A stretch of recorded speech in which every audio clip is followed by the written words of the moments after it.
This is Progress Culture.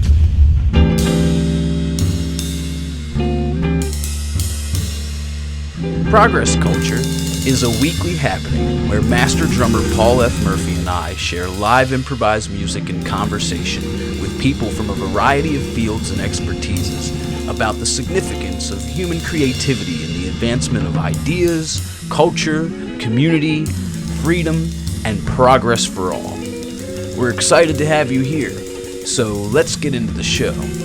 But first, let's hear some music!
Hello, everybody. Tommy here, your special guest host of Progress Culture.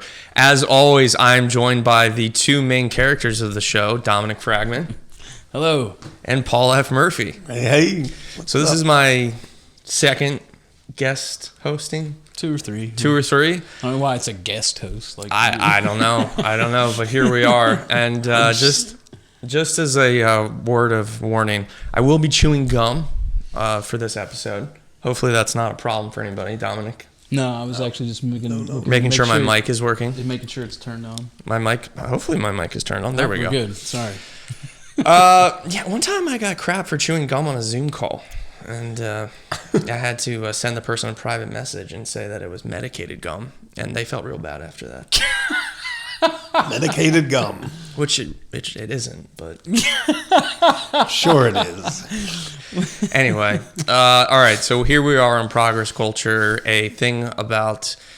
what did we equate this to one time? Seinfeld, basically? I thought Skin of the Week was like Seinfeld. Oh, you're right. This show is more about the role that creativity plays in the advancement of things. Okay. And in the spirit of that, they are allowing me to be the guest, to throw things off a little bit and maybe innovate in a way where Dominic is allowed to be a guest, doesn't have to be the host. And with that being said, I'm going to jump right in. So... I got to listen to them play music earlier, and 4 pieces, right? We do 4 pieces. Yeah. And the 4th piece really got me going, got me feeling good. I know that the world's most famous hand model and camera person also agreed. And then we went down this little rabbit hole of the idea that people might still question you all as to whether or not you truly are experts in the field of music. I had a situation where someone was questioning my background working with the military. And I've done so much with the military, so much that it was almost, I don't want to say offensive, but it was a shock to my system. Got me real jazzed up where I said, wait, what? You want to know what I've done with the military? So... with that thread, and then weaving in another narrative that I wanted to later on in the show, I want to start there. Okay, so for starters, just because some people have probably never watched this show, have people ever questioned your expertise in the field of music, both of you? And if so, how do you react?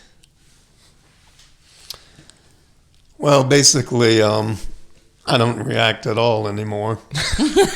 It's a good way to go. The Oxford Grove Dictionary, I've been in there 2 or 3 times. They seem to think I know a little bit about what I do in music. So I tend to agree with them. Yeah. And, but out there, people are going to ask you that. And they're going to say that. And they're going to really think it also. What do you know? What don't you know? Oh, wow, you know what? You guys sound horrible. Oh, you guys sound great. Right. So it bounces around all over the place. So myself, I just let it bounce, and I just try to concentrate on the actual playing. So, Paul, you've had the luxury of decades of, I guess, coming to, self-actualization, where you've been able to get to that point. Dominic, you have some less years on your resume. People probably say these things to you. How do you deal with it? I guess it depends on the way that they approach it. Right. Like if they just want to come in and tell you they think you sound terrible, depending on how they do it, of course, like he said, I don't react anymore. So that means that there was a time where he did react, and I don't know what he did, but I know that my reactions are shifting into a place now where I will, if I'm going to say anything, it's something like, well, what do you prefer to hear? Or when you're listening, are you listening to it, or are you listening to this, in particular our music, but it could be anything? Are you listening to it for what you want it to be and what you wish that it was?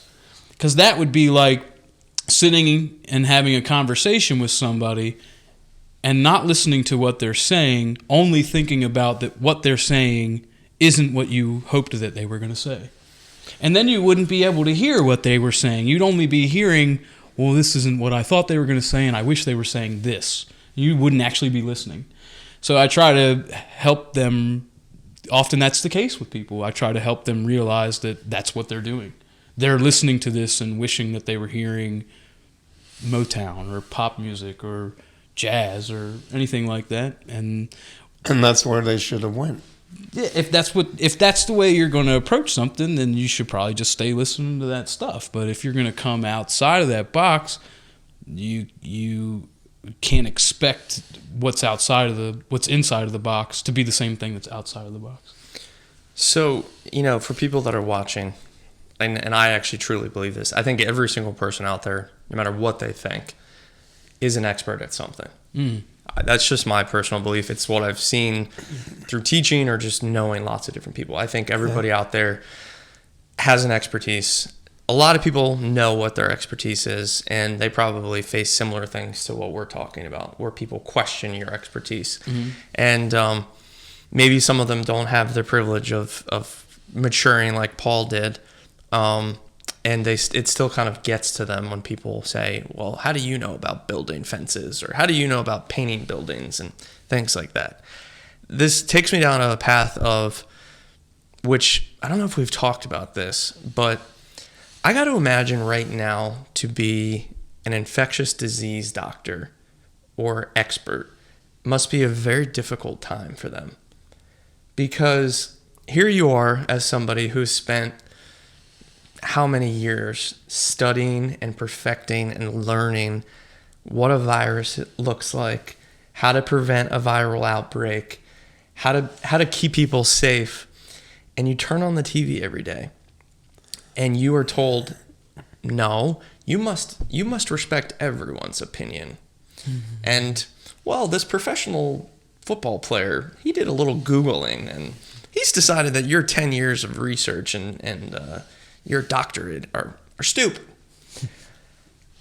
I feel like we are underestimating the psychological toll that this pandemic is going to bring about on our physicians. Physicians have been challenged with this for many, many years, right? Like a lot of times doctors have been the people who have sounded the alarm, and religion or politics have often stood in the way. What do you think keeps those people going? I mean, is it probably... What people? Which people? Like you're a doctor, and you literally have spent the last 20 years looking through a microscope, studying how this little tiny microscopic virus reacts. And you're like, oh, this is simple. Isolate the virus, keep things away from it, it won't spread. And then you turn on CNN every day and you got talking heads arguing about, I don't think viruses are real, or, I don't need to wear a mask or something like that. Right. How do you think that doctors over time have been able to cope with these things? Because this isn't the first anti-vax movement we've gone through. Sure. Do you think that starts to deteriorate itself against these people's psyche? I think so, but I also think that many of the doctors, like a greater percent, like 90%, right,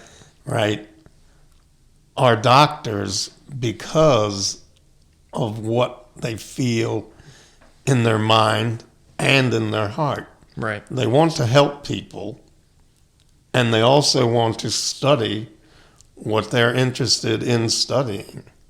So, I mean, as they study, they learn more, and when they learn more, the rest of humanity gets helped. Right.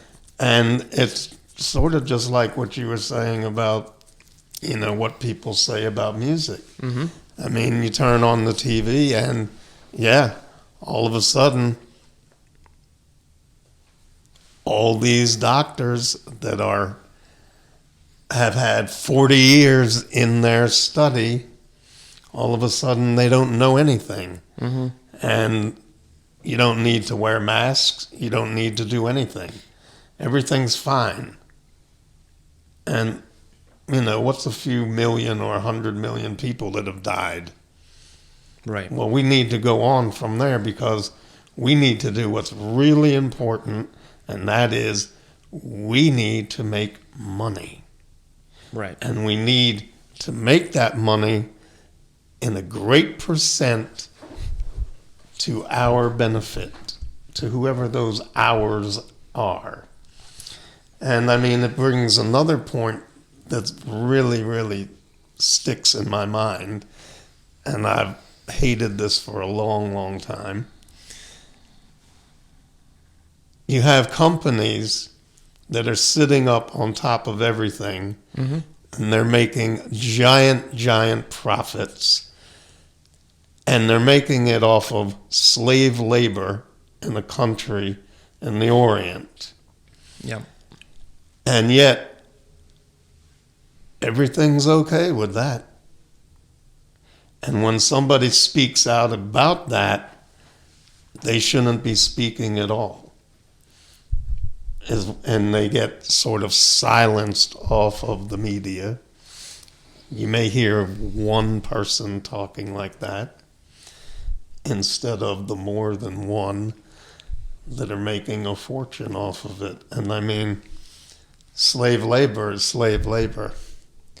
So I think, but let me pull on something that Paul said, which I find interesting, which is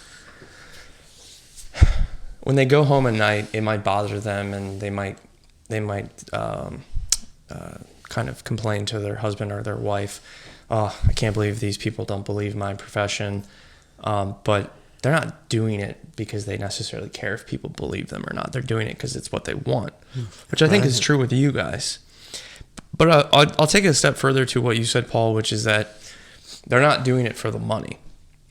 And to bridge between where we started this to where we were talking earlier, I think that this idea that I'm watching take place in pop culture, in media, in all these different groundswell movements that are starting to take place with things like cryptocurrency are things are happening where you are asking yourself, well, how is that possible? I think really what it boils down to is a lot of these motivations aren't about money. They're more about making a statement. And to your point, Paul, for a musician or any expert, a doctor who feels passionately and knows a lot about their topic, they're not doing it for the cash. They're doing it because it's what they know and it's what's in their heart.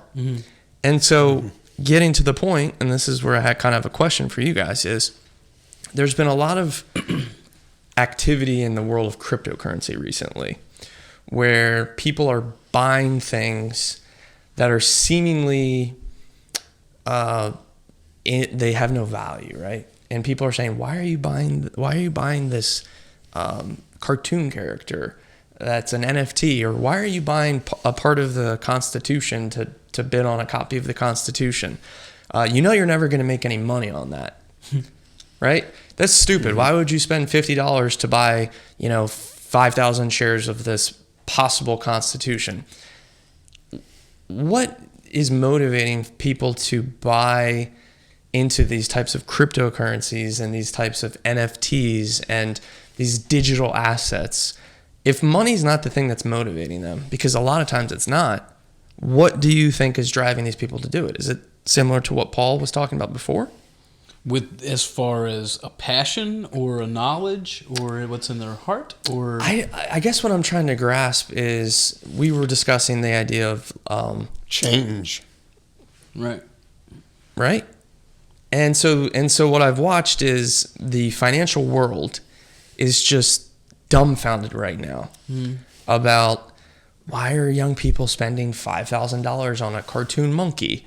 Or don't they know that there's no value in that 3D image of a sneaker? It's almost as if their brains can't comprehend why anyone would place value on something that isn't in the traditional sense. Right? Right. Yeah. So where do you guys think that leads us? Because I'm watching this younger generation put their money towards things that they feel passionate about. Mm-hmm. And the old school thought is, that makes no financial sense. You are stupid. And they're both just going like this. And they're about to just like hit each other. Mm-hmm. Where does that take us? I think it takes us to eventually change. And the change could be positive.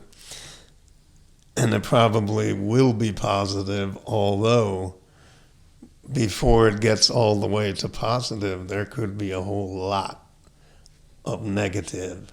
Yeah. Precursing it, such as all of this stuff we hear about. Oh, there's no shipping.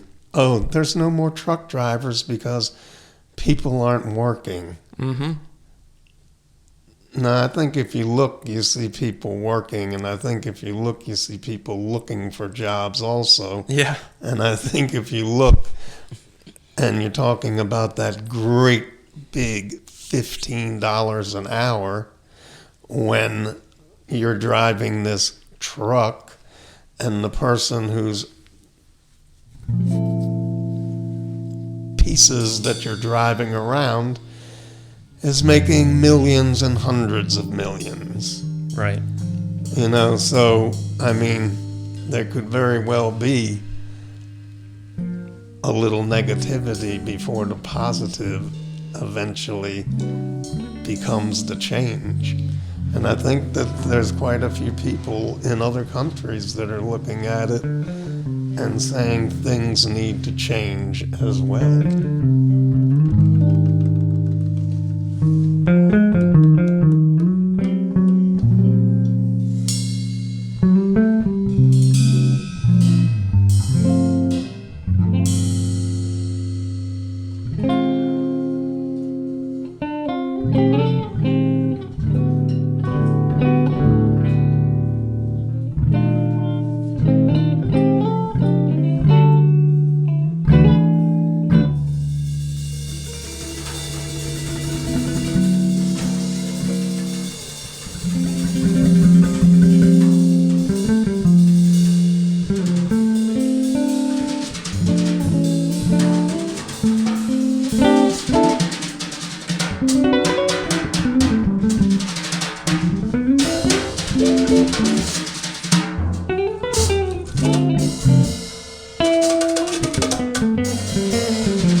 It's almost as if now people are actually starting to act on it. Right? Yeah. Like, I feel like we've talked about this for a long time. Mm-hmm. But I'll bring back the idea of cryptocurrencies. And this is beyond just Bitcoin. This is, again, back to people purchasing digital art, whether that's music, video, or images, which, if you're schooled in the traditional schooling system, which I was, when you first see someone spend $5, $10, $100, $1 million on a cartoon image, it's a little weird.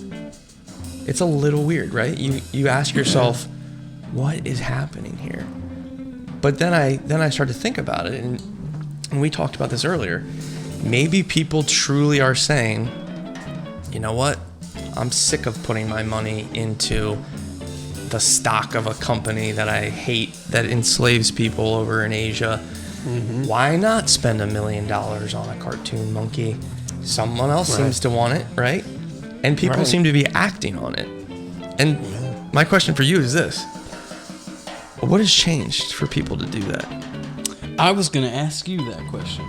I was going to ask you why you thought that it might be coming to this point where people are ready to embrace change. Because I would say that I don't know what has happened that has given them the desire to look outside of the system that they've been utilizing, and has probably got them to wherever they are, where they have enough money to spend $5, $10, $100, $1 million on a cartoon monkey. Right. So they were a part of the system that gave them that money, right? It seemed to be. Well, somewhere along the line, they were able to find this money. Mm-hmm. And then they're saying, 5 years ago, if I had $1 million, I'd buy a boat. Right. Or I'd buy a house. Or I'd buy 2 cars, 2 Ferraris or something like that. Now they're going on the internet and buying a cartoon monkey. That's crazy. I don't care how much money you have. Yeah. You could be freaking Jeff Bezos or whoever, Bill Gates, have $50 billion. And if you sat them down and said, okay, I know $1 million isn't a lot to you, Jeff, but I'm going to buy you a cartoon monkey, he'd say you're freaking crazy. Right. And so, you flip the question on me. Why are people now doing this? And I think the easy answer is people have been building up to this moment of being sick of shit, but they broke during the lockdown. Right. I think the COVID lockdown broke us. And I don't mean that in a hurt. Well, it did, but it also, I think for a lot of people, we were following the system. And we were making our money and we were going to our job. And okay, if you have $1 million, you put it in real estate or you put it in a house. But then people realized, oh, but I could just get COVID and die tomorrow. Or I could just get hit by a bus. I think we had a mass mortality awakening. Which usually causes some pretty significant changes in people. There's many books that, NDEs, near-death experiences, where people talk about how significantly their life changed after they had one of these experiences, whether or not it was almost drowning or being in a house that was on fire or being robbed at gunpoint or whatever. And it doesn't necessarily mean that your life flashes before your eyes or something like that, but it does. Or even just the death of a significant other or a significant person in your life, which will make you go, oh, wow, that could happen anytime. Right. But I guess maybe one of the reasons I'm sitting here thinking about why I don't know what to say or I don't know how to answer this question of why do I think that people are now looking at this thing in maybe at least a higher profile way that we're seeing that they're interested in change. And I think maybe part of the reason why I don't know why is because I kind of been living like that for a while, where it's like I kind of see that at any moment things could end or be different, and that I've always found much more value in attempting at least to determine my own idea of value and pursuing that. Now, I've been doing that for a long time, so I don't know why people are just now going, or if they are just now going, we need something different. That I don't know why it would be catalyzed by that, and not something even not that much further back than the pandemic, but like in 2008, I don't know anything about the stock market. I got no money in there. I don't have any even way of entering into it, but I know that in 2008, my parents lost more than half of all their savings. In a day, boom, gone. Now, to me, that's like, why would you ever even do that? So trying to weave this together, and I'm going to touch on what you just said. So I think, so what we're seeing, to Paul's point, is people who are experts or passionate about something, like a doctor, world-class musician. You, for a long time, have been doing things because of the love or the passion for the expertise. Money's important, but it has not been driving most of what you've done in your life. Similar to doctors as well. So to you, to say yeah, I don't understand why people are finally just waking up. That seems logical to me. You probably are going, well, yeah, I've felt like this forever. Let's take 2008 as an example. The reason I don't think that was a shock to the system is because they put a Band-Aid on it real fast. Yeah. The system was about to break, which I think was going to be very natural, and it should have broken because it would have reset itself in a way that would have probably said greed was too prevalent. We were taking advantage of these types of financial security instruments. But instead, what happened was we swooped in, we spent a whole bunch of money, we bailed out a whole bunch of companies, and shoo, stock market went right back up. So if people like your parents didn't panic, a lot of them not only made all that money back, but they quadrupled their money. And that never allowed... That probably shut you up pretty quick. It never allowed us to look at what we were placing values on. We continued to support the enslaved labor companies, Apple or Amazon. Many others. And many others. And we just said, well, whatever. My savings are back. The stocks are back. But what I think is different about the pandemic is that for you all and many people, we need to get to a certain level or a certain age in life to appreciate things that aren't just money. Mm-hmm. We experience the death of a loved one. We experience, a divorce. We experience tragedy in such a way that we go, maybe it isn't all about the money. Right. I think naturally, though, many young people just haven't been around long enough to go through that. Until I see. Right. The whole world shut down. Right. And everywhere you look, young kids, teenagers, people in their 20s are dying. And all of a sudden, a whole bunch of 20-year-olds who probably never would have questioned mortality until their 40s, for the most part, are all of a sudden questioning their mortality. And all of a sudden, they're going, I am 22, I am healthy, but I could die.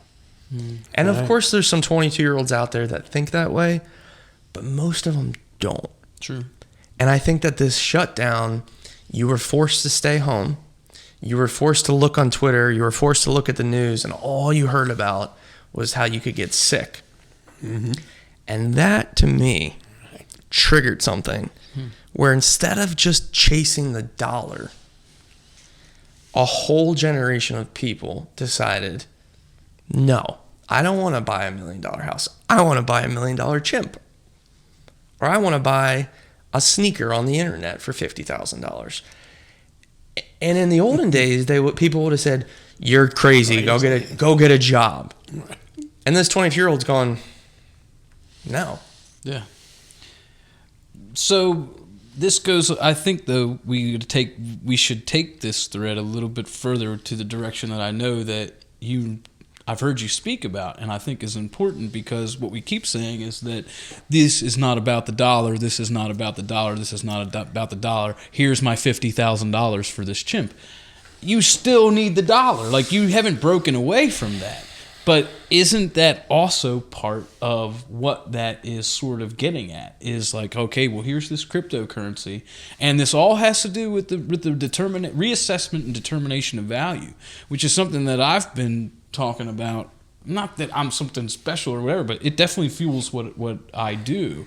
And what you're saying is, like, through this cryptocurrency, there's a certain kind of not only value but liberation that can be generated. That where it won't be the $50,000 that goes to the chimp, because Sotheby's just did an auction where they sold a piece of artwork for a lot of money that was not anything to do with a dollar. It was all Ethereum. Right? Correct.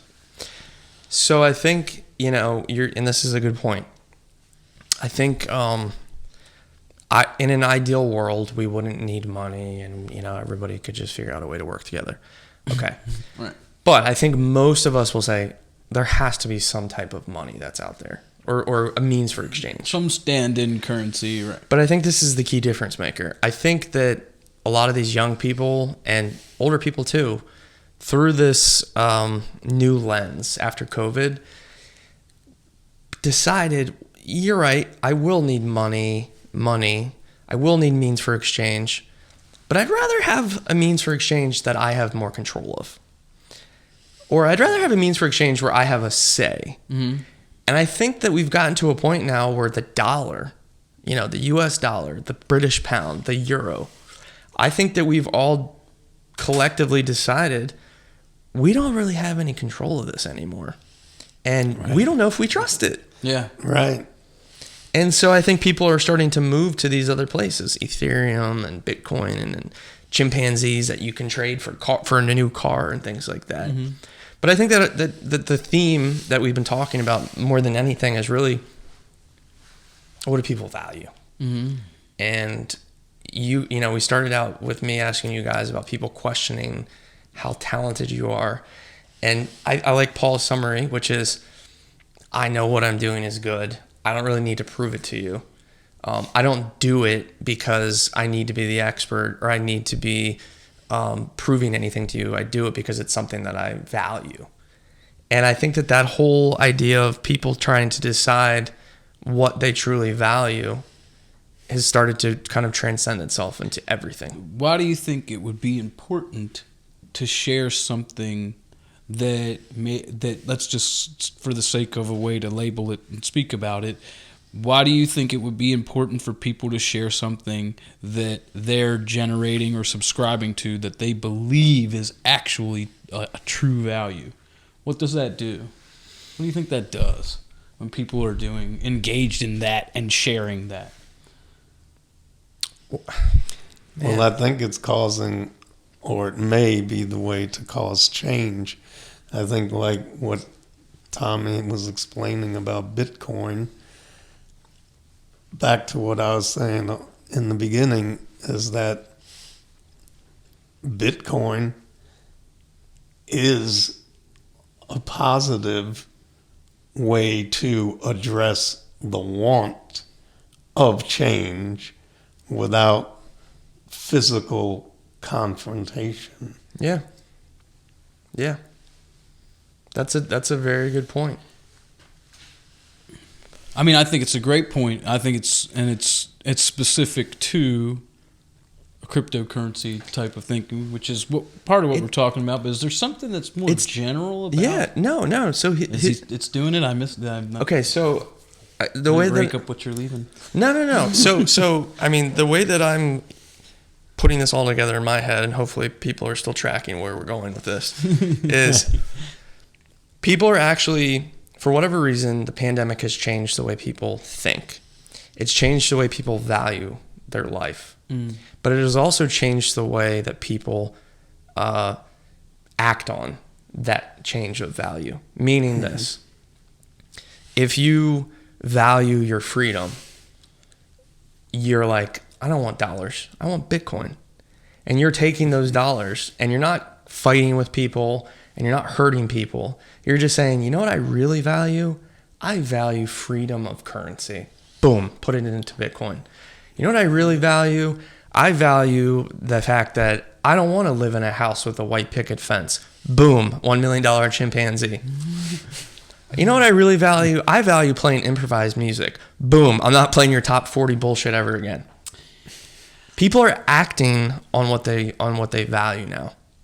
And that is causing, in my opinion, crazy amounts of change. I think that's fabulous. And I think that it fits in with one of the things that we've been sort of putting out there in the programming that we've been doing for the last several years, which is, I always talk about, there needs to be a reassessment and redetermination of value, because I believe myself, and I think it's what the same thing that you're getting at, but if I can only state it for what I think it does, and I think that engaging in the determination of value, it's not just about passion, it's about free thinking. And when you have more and more people engaged in that, you have not only the determination of how they live their life and how they spend their money, if there's money to be spent, which are all awesome things that are required, I think, to go to the next step that has more to do with actual liberation and freedom. Sure. because now you're designing, you're creating, you can create, we can create, and we don't have to just patronize. We don't just have to consume. We can come up with our own ideas and actualize them. And if it starts with, I don't want to spend my money on that because that doesn't make any sense to me anymore, I'm spending it on this, I think that's awesome. And I think that for as much of the hypocrisy that I see people point at when they talk about, the cancel culture and the woke thing, I think it's awesome, because I think it's great that people are willing to say, no, I don't like that. I don't like what you do, and I ain't going to spend nothing on you. I think that's great. I don't care if I agree with the reason why they don't like it and that they're not going to deal with that anymore. I think it's great that they're standing up and saying, I don't like you.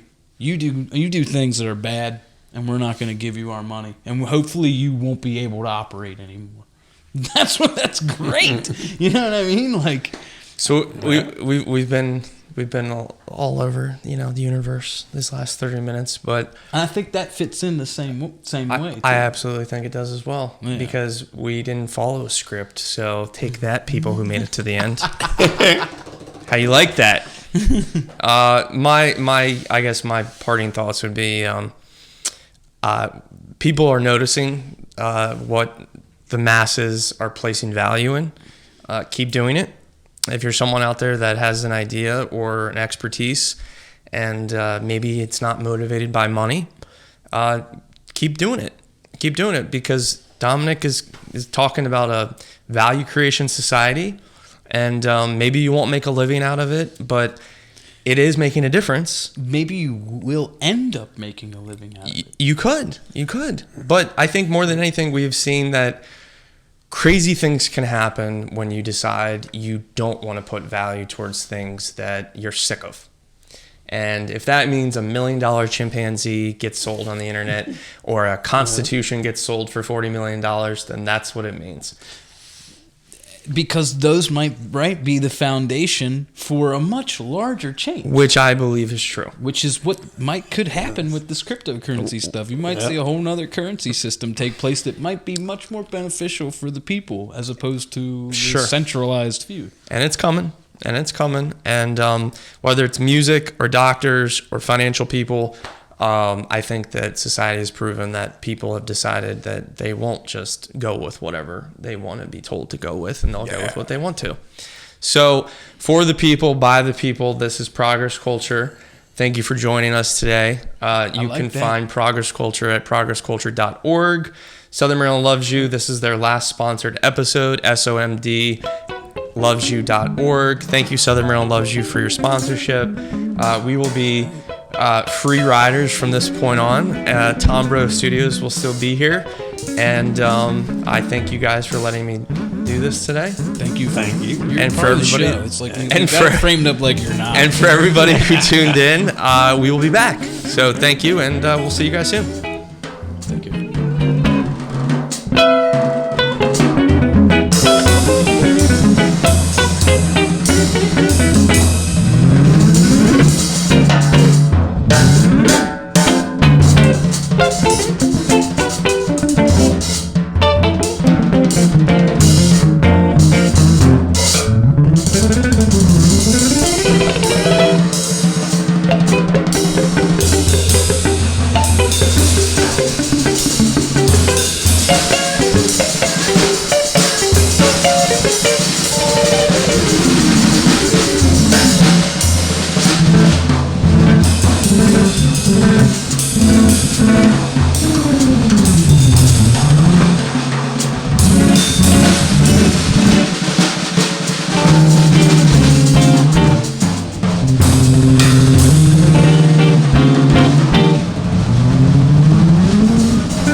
appreciate your time and consideration.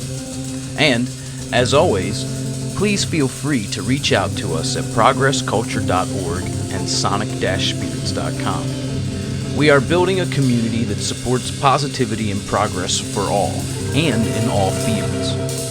If you have any ideas about how to do that, please share them with us, share them with each other, and we can make it happen. Thanks for watching and listening. We hope to see you on the next one.